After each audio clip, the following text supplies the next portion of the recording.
যে শ্রীলঙ্কা 2 দিন আগে আমাদের ছিল বন্ধু, সেই শ্রীলঙ্কা এখন আমাদের প্রতিপক্ষ। কিছু করার নেই ভাইয়া, কারণ তোমাদের এই উপকার কখনো ভুলবে না বাংলাদেশে 18 কোটি মানুষ।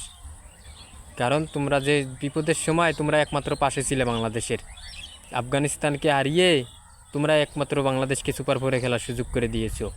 থ্যাংক ইউ ভাইয়া তোমাদের। কিন্তু ভাইয়া তোমরাই তো এখন আমাদের প্রতিপক্ষ, কিন্তু প্রতিপক্ষ হলে সাথ দেওয়া নেই ভাইয়া, এখানে কোনো বন্ধুত্ব চলে না। তোমরা আমাদের যে উপকারটা করছো এটা কোনো এক সময়ের মধ্যে তোমাদেরকে ফিরিয়ে দেব। কিন্তু সে আফগানিস্তান নিজেকে দাবি করছে এশিয়ার নাকি বৃহত্তম শক্তিশালী টিম, যা কিনা ইন্ডিয়ার পরে আফগানিস্তানে একমাত্র টিম, যা কিনা বড় টিম এশিয়ার মধ্যে।